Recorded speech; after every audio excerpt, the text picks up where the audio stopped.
အားလုံးပဲမင်္ဂလာညချမ်းလေးပါ ARD Midnight Horror Channel မှာပြန်လည်ကြိုဆိုပါရစေ။ယနေ့ညဖတ်ပြပေးမယ့်ပရလောကဇာတ်လမ်းလေးကတော့တန်လန်းပေါ်အားတရေလို့အမည်ရတဲ့ဖြစ်ရမှန်ဇာတ်လမ်းလေးတစ်ပုဒ်ပဲဖြစ်ပါတယ်။ကျမတို့ရဲ့ ARD Midnight Horror Channel ကို Like and Subscribe ပေးဖို့လည်းတောင်းဆိုပါရစေ။ကျွန်တော်နာမည်မောင်ထွေးအလောက်ကနေပူရာလေးရဲ့တန်လန်းဂိတ်လေးတစ်ခုမှာဂိတ်ဆောင်ဝင်နေကျွန်တော်ဒီအလုပ်ကိုဝင်တာမကြသေးဘူးအလုပ်စားဝင်ချင်းဘူရာယုံလေးမှာအလုပ်ဝင်ရပါမယ်အခုတော့မြို့လေးရဲ့ခက်လန်းလန်းတန်လန်းဂိတ်လေးမှာဂိတ်ဆောင်တောင်ဝင်ထမ်းဆောင်ရတယ်တန်လန်းဂိတ်ဆောင်ဆိုတာကလည်းယထာလာတဲ့အချိန်ဂိတ်ပိတ်ယထာဖြတ်သွားပြီဆိုဂိတ်ပြန်ဖွင့်ပေးရတာလေလူကလည်းလူငယ်လူလွတ်ဆိုတော့တယောက်တည်းဂိတ်တဲလေးထဲမှာပဲထမင်းချက်စားလိုက်စားအုပ်လေးဖက်လိုက်ဂီတာလေးတီးလိုက်နဲ့နားအေးပါအေးပေါ့ကျွန်တော်ကြားတဲ့ဂိမ်းနားမှာအိမ်မရှိဘူးဗျခက်လန်းလန်းမှာရွာသေးသေးလေးတွေရှိတယ်တခါတလေတော့ရွာထဲကလူငယ်လေးတွေပလင်းလေးတွေဆွဲလာပြီးဂီတာလာတီးတတ်တယ်ဒီအချိန်မျိုးဆိုရင်တော့စီစီကားကားလေးပေါ့ဇလန်းကကျွန်တော်အဲ့ဒီဂိတ်လေးရောက်ပြီးတလလောက်နေမှစတာတနေ့မှပေါ့ဗျာညနေဆောင်လေးဘူရာကနေယထာထွက်လာပြီဆိုတော့ထုံးစံအတိုင်းဂိတ်လေးပိတ်အလန့်စိမ့်လေးပြပြီးယထာလာတဲ့ဘက်ကိုကြည့်နေမိတယ်အဲ့ဒီအချိန်မှာဟာကျွန်တော်နဲ့ခက်လန်းလန်းကနေအမျိုးသမီးတူ၄နှစ်အရွယ်ကလေးမလေးကိုဆွဲပြီးတန်လန်းပေါ်တက်လာတာအဲ့ဒီအချိန်မှာယထာကလည်းဘူရာကထွက်လာတာကြာလာတော့အရှိန်ကတော်တော်ပါနေပြီကျွန်တော်ကြောင်ပြီးကြည့်နေတော့မှအဲ့ဒီအမျိုးသမီးကကလေးလေးကိုရုတ်တရက်ကောက်ချီပြီးတန်လန်းအတိုင်းယထာဘက်ကိုမျက်နှာချင်းဆိုင်ပြေးတာဗျာကျွန်တော်သိလိုက်ပြီးဒီအမျိုးသမီးသမင်တကာယထာတိုက်ခံပြီးတေချောင်းကျန်တော့မှာကျွန်တော်လဲဟေးဆက်မပြေးနဲ့တန်လန်းဘေးကိုခုန်ချအော်လဲအော်သူ့နောက်ကိုလည်းပြေးလိုက်ယထာဆက်ကောင်းမောင်းကလည်းအဲ့ဒီအမျိုးသမီးယထာစီကိုတဲ့ကြီးပြေးဝင်လာတာကိုမြင်တော့ဘောအိုးကိုအကျဲကြီးဆွဲပြီးစက်ကောင်းထဲကနေကိုယ်တစ်ပိုင်းထွက်ပြီးလက်ဟန်ချေဟန်နဲ့ဘေးကိုဖယ်ခိုင်းနေတာကိုတွေ့ရတယ်အမျိုးသမီးကလည်းမရက်ဘူးကျွန်တော်ပြေးလိုက်တော့လှမ်းអော်နေတော့မှပဲအုံဒုံသွားပြီအမျိုးသမီးနဲ့ကလေးဟာယထာနဲ့တိုက်ခံရပြီးယထာနဲ့တန်လန်းကြားထဲမှာအပိုင်းပိုင်းပြက်နဲ့ဒလိမ့်ကောက်ကွေးပြက်ပါသွားတာကိုမျက်ဝါးထင်တွေ့လိုက်ရတယ်ကျွီအော်တန်ယထာဘရုဆွဲတန်တန်လန်းနဲ့ဘိန်းပုတ်တန်တွေနဲ့အတူယထာကခလန်းလန်းမှာရက်သွားတယ်ယထာဘော်ကနေတောင်ဝင်ရှိသူတွေ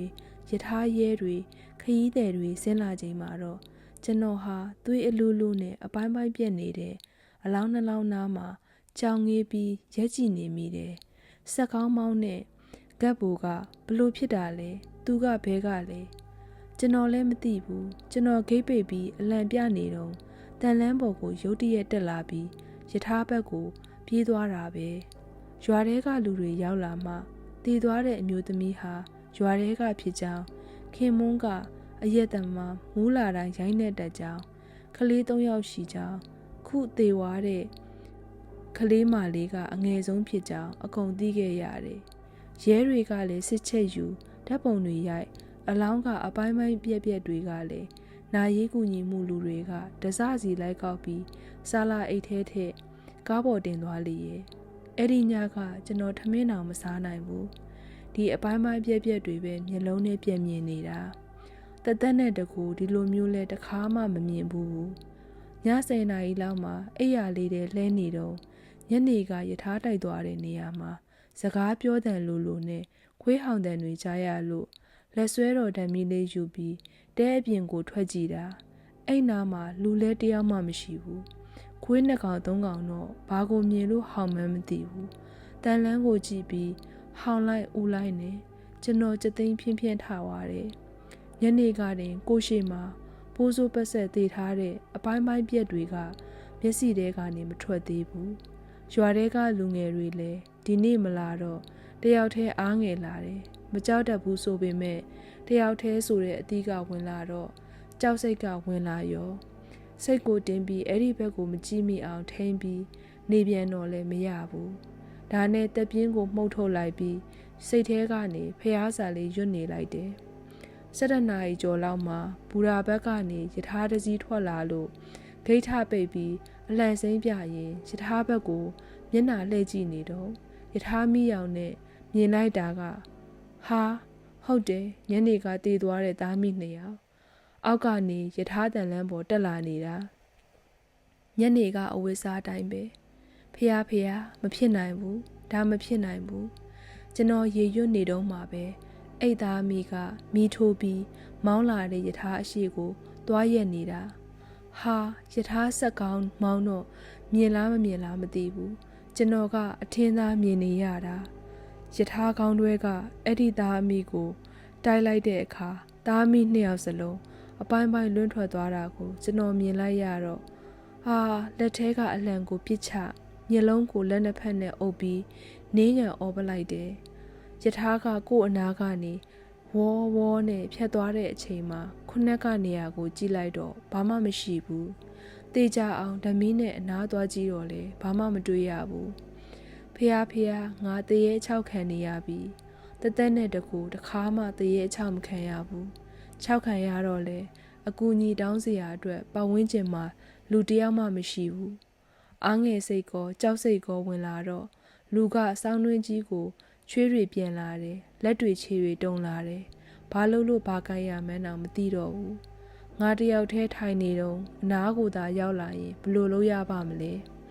ငါအနားမှာဘွားကနေပေါ်လာရင်ဘလို့လုပ်မလဲအမလီယူတောင်ယူကျင်လာတယ်ဗျာ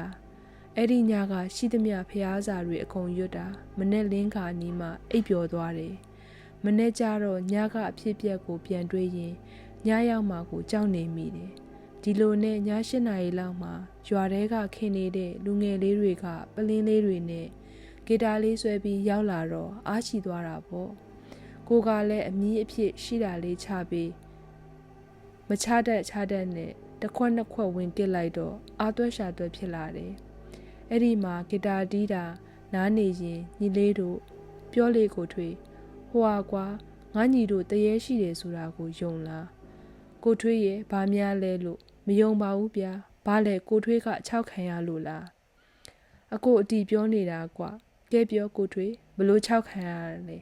ကျွန်တော်လဲညကအဖြစ်ပြက်ကိုပြောပြလိုက်တော့ကိုထွေးကသူတို့သားမိထားတိုက်ခံရတဲ့အချိန်မျက်ဝါးထင်မြင်ရတော့စိတ်ဆွဲပြီးထက်မြင်နေတာဖြစ်မှာပါမဟုတ်ပါဘူးအကိုအရက်လဲမတောက်တတ်ဘူးငါညီတို့လာမှသာတခါတလေတောက်တာမနေ့ကအကိုလုံးဝမတောက်ဘူးအမြင်လဲမမားဘူးကဲကိုထွေးပြောသလိုရွာထဲကတည်သွားတဲ့မိစံတကယ်6 မ6ဒီညရထားလာရင်ကျွန်တော်တို့ကြည့်မယ်အေးကောင်းတယ်အဲ့ဒါနဲ့ကျွန်တော်တို့ရထားစောင့်နေကြတာဒီညမှရထားကလည်းမလာဘူးနောက်ကျနေတယ်ည12 နာရီလောက်ကျတော့ခြားတိတ်တွေကကိုထွေးရထားကလည်းမလာဘူးကျွန်တော်တို့လည်းမနဲ့အလုပ်ရှိသေးတယ်ပြန်တော့မယ်နောက်ညမှဆက်ဆောင်ကြည့်ကြတာပေါ့အေးပါကွာဒီညမှရထားကနောက်ကျနေသေးတယ်မြင်းတို့ပြန်သွားရင်ငါတယောက်တည်းအားငယ်တယ်ကွာအားမငယ်ပါနဲ့ကိုထွေးစိတ်ထင်လို့နေမှာပါကဲပြန်ကြစို့သူတို့တွေတန်လန်းအတိုင်းရွာဘက်ကိုပြန်သွားကြတာကိုကြည့်နေတော့ဟာသူတို့နောက်မှာဟိုသားမိကိုတွေးလိုက်တော့ညီလေးတို့မင်းတို့နောက်မှာသူတို့အားလုံးကျွန်တော်ကိုပြန်လဲကြည့်ပြီးဟာမိစံတရေပြေးဟာအကုန်လုံးဝေယုံသုံးကားရွာဘက်ကိုထွက်ပြေးကြကုန်ရောကျွန်တော်သာကိုတဲရှိမှကျွန်တော်ကြည့်နေတော့ရှိသေးတယ်အဲ့ဒီသားမိကနောက်ပြန်လှည့်လာပြီးကျွန်တော်ရှိတဲ့မမတ်ကြီးရှောက်လာတယ်သွေးတွေကတစက်စက်နဲ့အောက်ကိုကျလို့သွားငါနာမလာနဲ့ကျွန်တော်လဲအော်နောက်ကိုလဲလှည့်မကြည့်တော့ဘူးဘူရာဘက်ကိုအားကုန်သာပြေးရတော့တာပဲဘူရာတဲလဲရောက်ကောလူကဖုတ်လိုက်နဲ့ရှာထွက်နေပြီယုံပိုင်လေးဟာကိုထွေးချွေးတွေလဲရွှဲလို့ဘာဖြစ်လာတာလဲဘာလို့လဲကျွန်တော်အလုပ်ထွက်ပြရစီဖြည်းပြောပါနေပါအောင်ဘာဖြစ်လာတာလဲကျွန်တော်ရှင်းအောင်ပြောအောင်ကျွန်တော်တရေ6ခံရလို့ကျွန်တော်တယောက်တည်းဂိမ်းမှာမနေရဲဘူးဘလို့တရေ6ခံရတာလဲဟုတ်ရဲ့လားကိုထွေးရဲ့ဟုတ်တယ်မနေ့ညနေကရထားတိုက်ပြီးတေးသွားတဲ့သားအမိမနေ့ညကလည်း6တယ်အခုဒီညလဲခုလေးတင်6တာကျွန်တော်တယောက်တည်းမဟုတ်ဘူးရွာထဲကခြားတိတ်တွေပါအချောက်ခံရတာဟ ကျွန်တော်ပြောတာကိုမယုံလို့ယုံပိုင်လေးနဲ့နောက်တစ်ယောက်ကျွန်တော်နေတဲ့ဂိတ်ဘက်ကိုသွားကြည့်တယ်။နောက်ရွာတဲ့သတင်းစုံစမ်းတယ်။ရွာတဲ့ကခြာတိတ်တွေကပါတကယ်၆ခံရမှန်ပြောပြလိုက်တော့မယုံရခက်ယုံရခက်ဖြစ်ကုန်ရော။ကျွန်တော်ကတော့အဲ့ဒီညာတွင်ချင်းပဲအလုပ်ထွက်လိုက်တယ်။နောက်မှသတင်းကြားရတာကတော့နောက်ရောက်လာတဲ့ဂိတ်ဆောင်တွေလည်းအကုန်၆ခံရလို့၃ယောက်လောက်လူချင်းသွားရတယ်ဆိုတာရဲ့ရွာနဲ့ဘူတာကတာဝန်ရှိသူတွေပေါင်းပြီးအဲ့နေရာမှာပရိတ်ရွတ်လိုက်မှမချောက်တော့ဘူးဆိုတာရဲ့ကိုကြားသိခဲ့ရတာကျွန်တော်ကတော့နှစ်ညစက်တိုက်ကိုတွေ့မြင်ထားရတာကိုခုထိမျက်လုံးထဲကနေကိုထုတ်လို့မရသေးဘူးဗျာဇလန်းလေးကတော့ဒီမှာတင်ပြီးဆုံးသွားပါပြီအဆုံးထိနားထောင်ပေးတဲ့အတွက်အားလုံးကိုကျေးဇူးတင်ပါတယ်